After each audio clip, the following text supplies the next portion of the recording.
I'm Ayla. I'm Mickey. And I'm Aaron, aka Be Lucky. You're watching MD90. That's right. And we the unapologetic. Nomadic.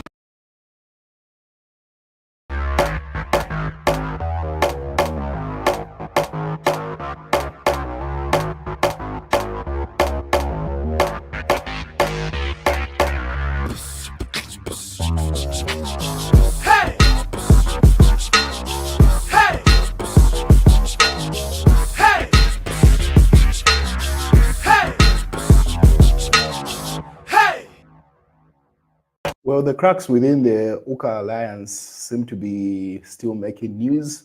So if you're aware, this was stirred up by Sean Tembo, where he had put up an article to say some of the members within the UKA alliance were clearly not willing to work with the Patriotic Front, but wanted to use Edgar Lungu's leverage. So that particular statement stirred up a number of conversations around it, which made Sakwiba Scott also to issue a warning to every UKA Alliance member to say they should stop making statements that have not been endorsed by everyone. Separate statements are not made and then associated to UKA Alliance. So different sections of the alliance seem to be split over Edgar Lungu's say UKA split over Lungu as some leaders oppose his candidature. It seems like within the internal conversations that they have in some of the members don't want Edgar Lungu to be a candidate. And then others are for the idea to say he's the most popular individual in that alliance and the only formidable competition that President Hakainde Hichilema has towards 2026. So that's where the conversation is. And then this is something that most of the people that were being sorted out to join the alliance, people like Fred Membe and KBF, brought up inception to say there's a big elephant in the room, and if it's not addressed, eventually this political alliance is going to lead to an inevitable end, and it seems like that's where it's heading towards. Because from this particular alliance, the only person that genuinely looks like he's willing to work under anyone or to support or whatever combination of candidates that people pick is Edgar Lungu, and he's the only person that actually has serious leverage in this particular alliance. So it's like the egos are taking over and taking center stage. So we'll wait and see how it plays out. But you could even tell from the way Rafa Kachinda was speaking in his recent public address, which he had a couple of hours ago, like, you can tell that now PF is working towards probably getting into another alliance of some sort. They mentioned the Tulsi Alliance that was recently formed. It should be like only 2 months old, if not a month old or so. And it seems like they're willing to work with anyone because in this particular UKA alliance, it seems like people want to use Edgar Lungu's leverage, but they don't want to associate with the PF. And the cracks are showing. We'll wait and see how eventually that will play out, because different accusations came from Sean Tembo saying some people are being paid, and then he mentions a couple of things is yet to provide evidence for in that regard. So that's the UKA alliance, and that's the current state of our presidents that are part of it as things stand. And the person on the far right bottom there, that's Sean Tembo in the front. That's the one that issued the earlier statement associated to Lungu.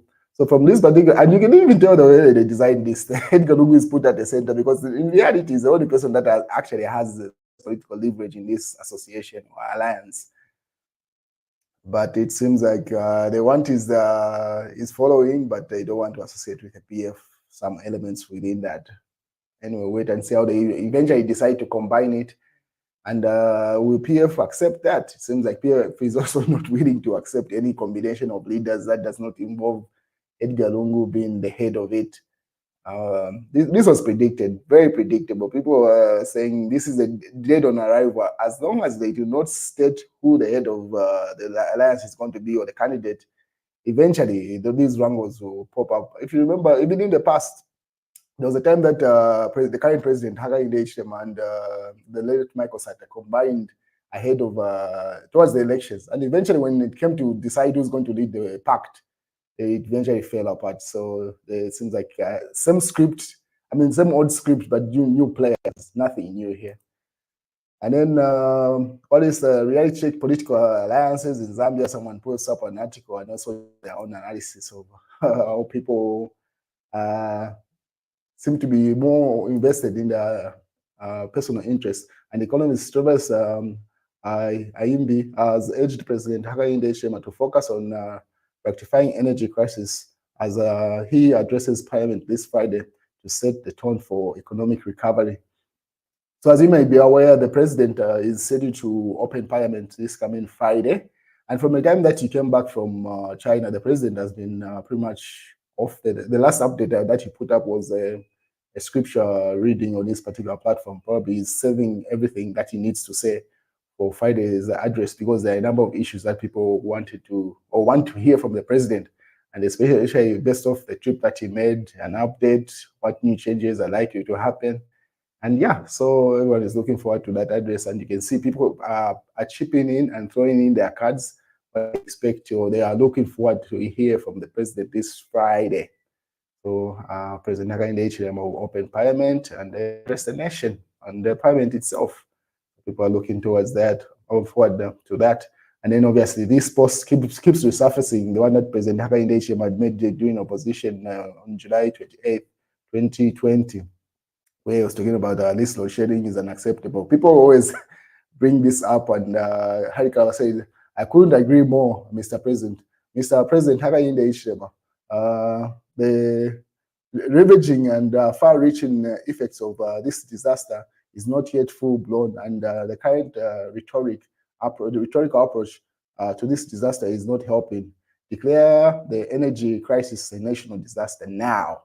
So Harikawa is advising President Hakainde Hichilema to declare this disaster, load shedding, as a national disaster. I do not know how that helps. Is that one way of getting off the contracts that currently Zambia has? Where, because if you are aware, Zambia is still exporting power to certain countries based on the agreement that they have. So probably declaring it as a national disaster will make it legally viable for Zambia to stop exporting that power. Maybe that's a point that Harikawa is driving towards. But otherwise, if it's just declaring it a national disaster for the sake of declaring it, I don't see the point of that. Anyway, we wait and see how the president addresses this, because this is one element that he cannot ignore. Even in his parliamentary address that is coming up, people are looking forward to an update and the way forward to the nation. Because another thing is that earlier on, President Hakainde Hichilema had been updating the nation through should be Jito, where he says Zambia had signed a deal, should be with a Middle Eastern country, solar deal with a number of $1 billion. And people are asking to say what came off that deal, because that deal should have been signed either in 2020 or 2021. Allegedly, we wait and see how these recent MOUs that were signed in China have a tangible effect on the ground. Harikawa says, I just visited my brothers, Chilangwa and Chitotela, and others in Kobeko prison in Kabwe. They have been kept in detention for the last 58 days, still struggling to get their appeal. Justice delayed is justice denied. So he went to visit Chilangwa and saying, why are they not been taken to court? And now this is like 58 days. Time really flies. I mean, yo. And then judgment in the case in which Boma Lusambo is charged with assault during the Ron by-elections set for October 31st, 2024. So it seems like now Boma Lusambo's cases are coming to an end, most of them. So one of them, judgment has been pegged. Seems like all court hearings have come to an end. So on the 31st, we wait and see how that plays out for Boma Lusambo. Police assure mobile money fraud victims. Yeah, that's been prominent. This was reported in this particular newspaper. Daily Liberation, Hakainde Hichilema, please appoint me as PS, pleads Ben P. Seems like people, as you may be aware, it was highlighted to say most of the appointments that President Hakainde Hichilema had made in 2021, most of the contracts are coming to an end. And here, this person is making a public appeal to be appointed as PS. So yeah, as their friends' contracts are coming to an end and hoping for renewal, there are people who are publicly stating or applying for jobs, as you can see in that daily revelation there. Life. And then this is the suspends 8 general GC centers for examination malpractice. That was the money daily. That's part of the news. And that's the news, ladies and gentlemen. Hicks Skazwa had made a number of allegations in that particular article, saying voters in shadows. And I'll try to put it on the channel community tab so that you can have a look at it and see most of the things that he has highlighted in that. That's the news.